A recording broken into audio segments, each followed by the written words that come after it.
Hello everybody, welcome back. This is another Simon's Order Academy. Is that what it's called? It's been so long. Yeah. It's been so long. I've been running tournaments and Hayden's been working, and so we haven't been able to play that many games, but we're back for another one. Today is going to be interesting. It is my Stormcast versus Hayden's Ironsunz. So a bit of the old kind of game, Stormcast versus Orcs. Yeah. This should be good. Yep. We've got armies now.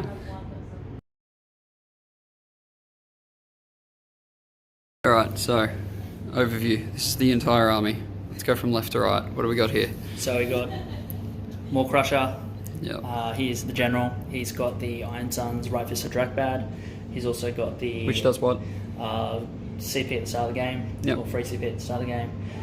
He's also got the Ironsunz artifact, which is ignore one rend of your opponent's attacks. So yep. Rend 1 becomes Rend nothing, Rend 2 becomes Rend 1. All my stuff has Rend 1. Yeah, so he's going to have a lovely 3-up save. We've yep. got 2 mega bosses on foot. Yep. One of them's converted from a tyrant because, you know, he's got yep. good posture, the other one doesn't. They don't have items or anything? Nah, none cool. of them do. We've got 3 units of 10 brutes because brute life. Yep. And you've got the brute battalion. Yeah, we've got the Boss Fist, which is the white dwarf one, which is why we have to play Ironsunz. So each unit of 10 has and mega bosses all have an extra attack on every profile. While the boss is alive too, we get an extra command point on a 4-up at the start of the hero phase. Seems good. We've got a Widnob Shaman with the Great Green Hand of Gork because Is that the teleport? that is the teleport. Yeah. And then we've got a War Chanter with Get 'em Beat, which is the charge on 3d6 on a 4-up. Alright, cool. And that is the entire army. Shamanistic Skull Cape is on the Shaman as well, which is +1 to cast. And yep. if my guy kills a hero, wizard in combat, I learn his spell. Yep. Yeah. Yeah, good luck with that. Yeah, I know, right? Okay, so, and you're 1970. I'm 1970. Alright, and we'll come back for my army.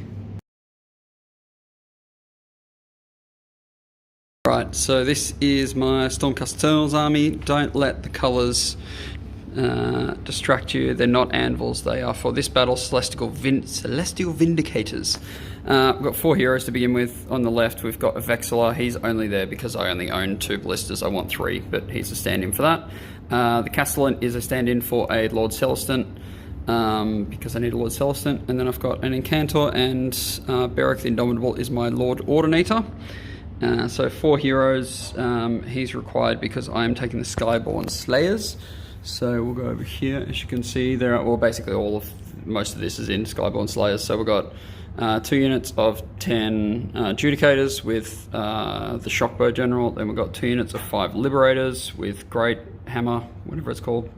And then the rest of the battalion is 10 Protectors with 4 Starsoul Maces, 5 Decimators with 2 Starsoul Maces, 2 units of 3 Aetherwings, and then the 2 Celestial Ballistas, or Ballistae. Pew pew.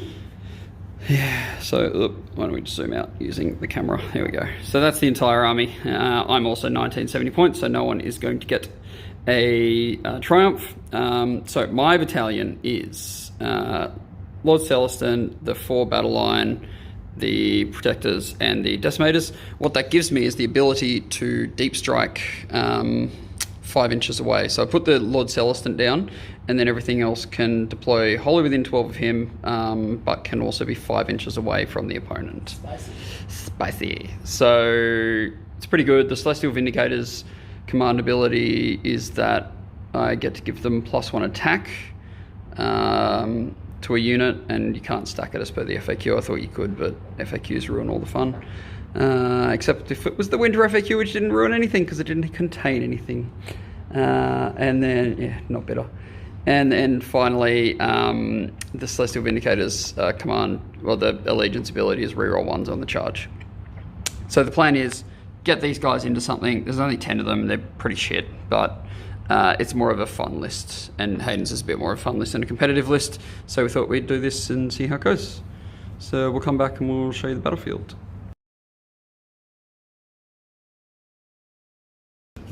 This is what we are playing today. So we have the Better Part of Valor, which is the one that you score 1 point for each turn that you, for each victory point that you hold. Each subsequent, basically you double it. So you go, if you hold it for 2 turns, they score 2. If you hold it for 3 turns, they score 4. And then if you hold it for 4 turns, they score 8. And only battle line can score. So it's a pretty interesting scenario. You have to be within 3 inches of it. Cool. I'll move my guys within 3 inches of it. Okay, so we're playing in the Realm of Gur. So interesting Realmscape feature is the one that, sorry, not the Realmscape feature, the command ability, which allows the Mega Boss to fight at full profile. We've then got Invader, which is have more units in your opponent's territory at the end of the game, and Assassinate, which you have to choose a hero. Which hero am I killing? That guy? Big boy. Good, he's dead. And you can kill the Lord Ordinator. Cool. Yeah, that sounds about right. So this is all my stuff that's still in the sky. So my list is 14 drop, and it's because Skyborn Slayers and normal Celestial Realm stuff. So this is the table that we're looking at. So we've got 8 pieces of terrain. We've got Arcane on this one, Arcane on which other one's Arcane? The bridge? No, the trees over here. So 2 Arcane. So 1 Arcane there, 1 Arcane there, 2 Deadly here, Sinister Bridge, Sinister thing over in the corner, Mystical on that one, and then Damned on that one. And then everything was also deadly because we're fighting in Grrr. So how I've deployed, so again, very heavily null deploy. I've got 3 birds and 5 liberators here with the Incantor within 30 inches of that guy because I don't like teleports. And then over here, we've got 3 birds and 5 liberators. So I'm going to move them up under 3 inches to get onto the objective so that I actually score this turn. And then finally, Hayden's is Mega Boss on Maw Crusher, 10 brutes, Boss, Chanter, 10 brutes, Boss, 10 brutes. So spacing out. Heroes nearby. Yeah, so everyone's there. So Hayden, you've given me first turn. And I have. So we will come back at the end of my... I won't do just hero phase because I don't really have anything to do. So I'll come back at the end of my hero and movement phase. Cool. It's done. Took about 2 seconds. These guys moved on to the objective. These guys moved on to the objectives. The birdos screened. Literally everything else stayed up in the sky because Ironsunz a -1 to hit. I was contemplating going down and whacking this guy, but he ignores my 1 rend, and I've only got 2 blisters. If I had 3, probably would have given it a go. Because I've only got the 2, I can't be confident that he would die, and then he can submit a command point to fight at full profile. And so nothing else has happened. It's fairly boring. So at the end of this turn, I go to... Ooh, I also get a command point. Ooh. I also put Mystical Shield on these guys. The Incantor is within 30 inches of the War Chanter. No, War Chanter? No, War Chanter? Shaman. Shaman. War Chanter's back here. Whatever. That guy. So that I can shoot him. I was considering bringing down the Juster Blisters themselves to try and shoot off guys, but again, only with 2, I'm not overly confident. So we're just going to hold out and see what happens. Go to Hayden's turn 1. Right, it's the end of Hayden's hero phase. What did you do? Sneaky tactics. Sneaky. So we might have destroyed the Shaman out of the way of the Incantor, so he's outside of 30. Yep. Teleported Fat Boy over here. Zoop. And buffed him with the War Chanter, so he's got +1 damage. Yep. So he's big and angry. And So this Incantor's dead. And probably the Liberators. Nah, they'll be fine. Maybe. They'll be fine. They'll be fine. Alright, let's do some shooting. Okay. Red Mist. Red Mist. They're all dead. Yeah. So the Incantor popped her Spirit Flask, did 3 mortal wounds to the Fat Boy. I don't know what he's called. He then ate the Incantors and the Liberators and the Incantor. Hayden gets 3. I do indeed. So it's currently 2. Finger over the camera. But I did spend all my CP. Right. You did spend 4 CP that turn. That is fairly impressive. Yes. So if we want to roll, let's just roll here for the... Oh, that seems good. Oh, that seems really bad. Cool. All right. Well, those guys are dead. All right. We'll come back for your turn too. Alright, so hero phase. We teleported these brutes over here, strung them out so they're pinging both objectives. With a little bit of help, Hayden. We did. A little bit of help. Appreciate you. Love and appreciate What great strategy. I know, right? We've moved these guys across. We only rolled a 1 for their run. Really wanted a little bit more than that so we could try and get them over here. try and support these guys. These guys literally stay where they were. Yep. They're kind of happy there. Yeah. Big boss boy's running up, going to try and smack the Aether Wings, because if he gets on there, Simon's obviously going to try and get onto the objective, get within 3. If you're getting within 3 of a Mega Boss, the Mega Boss is happy. Seems bad. And otherwise it's just sitting back out of the game. Mega Boss is there, 3 inches out of them. 3 inches out. It's going to have some fun. Yep. Yep. Too bad. All right, roll your charge roll. He's going. Oh, you got to shoot first. Shoot first. That's right. We'll come back at the end of the charge phase then. This guy's rolled a 6 because the Ironjaws Allegiance ability. It's a 7, exactly what he needed to get into these lovely burbs here. He's into the Aether Wings. Yep. This guy's going to go for a charge. Yeah. He can't fail, but we'll see how he goes. He's rolling a bit shit this game, but yeah. There we go. Beautiful. So he's in. And then he gets to do lovely impact hits on the charge. Nothing else is charging. We'll come back. They'll both be dead. They'll probably be dead, and then we'll have my turn too. Yeah. So, good thing that tabling doesn't count as a loss because I don't have any models left on the board. Awkward. All right, we'll come back for my turn 2. Boys, we drop him. We dropped. So 5 duties, 5 decimators, all staring down this guy. My Lord Celestin stand in there. 10, what are they called? Protectors there. Yep. Vexilor there with his banner to give rerolls to charges to everything with Holy Within 18. 2 Ballista there and the Lord Ordinator there. So my play for this turn is obviously to take these 2 points back. And then everything is, if I get the double, basically I can push that way is the plan. And I can shoot with the ballistas at those guys. I can push up with the rest of them and then, try and get onto it. But if you keep rolling your 6s and he keeps teleporting, it's going to be bad times. But yeah, why don't we do the charge phase on the camera? Where are my dice? Oh no, we've got to do shooting and stuff. We'll come back at the start of the charge phase. These guys shot, did 2 wounds. These guys shot, did 3 wounds. These guys shot, did, I can't remember, 6 or something. Essentially. Something like that. You've taken 11. So 11 out of 18. So he's got 7 wounds left. And I haven't done any charges yet. So this guy's got 5 wounds left. He's going to get hit by some Star Soul Maces, hopefully. Hopefully he doesn't kill them, but he might. We'll see. So we'll do some charge rolls. These guys are also needing to charge to get onto that objective, so that's sad times for them. These guys are obviously going to be fighting first to try and kill him.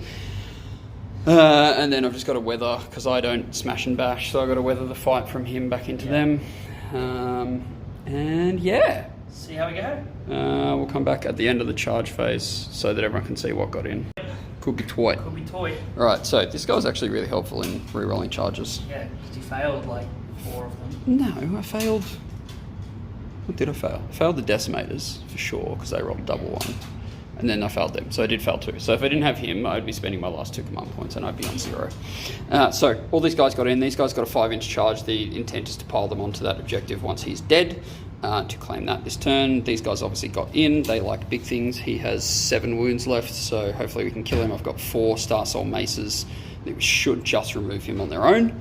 Over here, all the decimators went in, plus the Celestin Prime went. What is he? Lord Celestin. That guy. And these guys are already on the objective. So that's where we stand at the end of this turn. If I get those 2 back, so we were scoring incorrectly. So what actually happens is that you burn to get. Yes, correct. So what you did was that you burnt this one. So you held those for 2 turns. So they were worth 2 each, and then you burnt mine for 1. So you got 5 in total.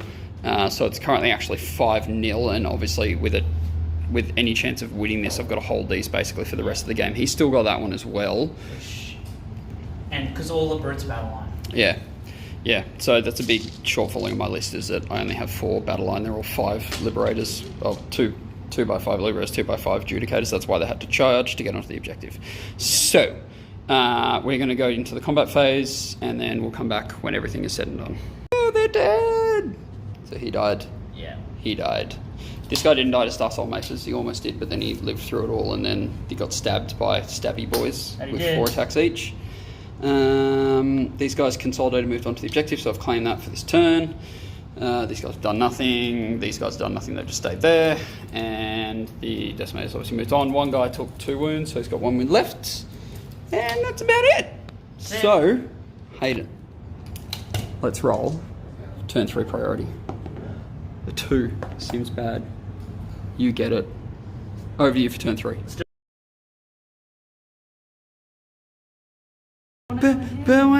So Hayden wins. Yeah. Basically, what happens is he's currently on 5. He gets this turn because he got the turn order. I didn't get the double. Yeah. He burns this and goes to 9. I can only score 8 points off these 2, so I physically cannot win. Yeah.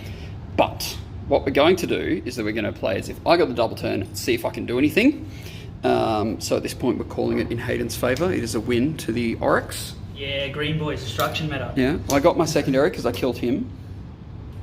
And you haven't killed him yet, but he's probably going to die. Yeah, he's probably going to so we'll play as if it's my double, but yes, the Orcs win. Yeah. Don't they, Hayden? Yes, sir. Green is mean. All right, we'll come back at the end of my hero phase. Good. So, everyone moved up, ran around. These guys moved up onto the objective. They're within 24 of them. These guys moved up. They're within 24 of them. These guys moved up. One of them's within 18. The other one is only within, I think, 20. Basically because I didn't want to overextend here, but it's fucked me in the ass. These guys use the standard of the leech bone to teleport there. I really want a unit of 15 of them now that I'm playing with them. It's a bit sad. Ring Captain Poland. Yeah, that's it. And that's basically it. So we're going to do some shooting and then we'll try charge. Yeah. So we'll be back. Priority's broken. So it didn't do the Celestial Ballistas did 9. These guys didn't do anything, or they did 1, I think, and then these guys did like 1 there.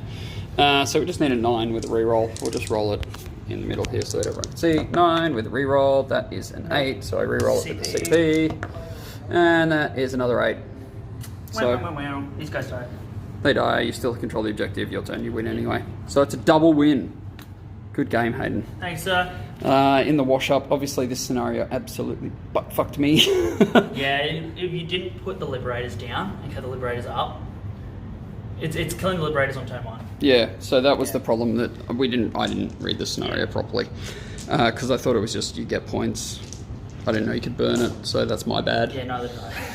So we rejigged in the middle of the game. So essentially what they would have changed is the Liberators would have been in the sky and they would have come down themselves onto objectives later on. Although you do have to move on to an objective, so I can't deep strike onto the objective to claim it. Which is the similar thing for... that probably because you teleported them there, so that probably would have mattered. Good, we played all the rules right. Yeah. But yeah. But in the end, when you teleported down onto them, yep, that one wouldn't have mattered anyway. No, because I couldn't have gotten over there, and then they would have shuffled the next turn and claimed it and burnt it. Pretty much. But that's fine. Look, you had 3 units of 10 brutes, so 30 wounds in each unit. Obviously couldn't kill them. You're just going to spend a command point, which you've got to just make them not run, and then that's it. And then it's my turn, and these guys. Yep. Come back over. They've got 5 attacks each. I can teleport the War Chanter to buff them, so then be damage 2 each. Yep. Going to them. Bam. What, 5, 10, and 15, these guys 20, die. 25. They've got 3 wounds each as well with a 4-up save, so they're basically the same as brutes, but these guys cost double. I mean... Ooh, seems bad. Yep. I don't get the mortal wounds. No, that's true. You don't get the mortal wounds. But yeah, that's where we are. So first run of the Skyborn Slayers list, probably into a suboptimal scenario against a better list, but I'm going to go home. I need a 3rd ballista. Like, the Vexilla was alright, but I need a 3rd ballista to actually do some impact. You need some pigs. We'll probably do another battle report like this at some point. So thanks everyone for watching. Thanks, Hayden. See you soon, guys. See ya.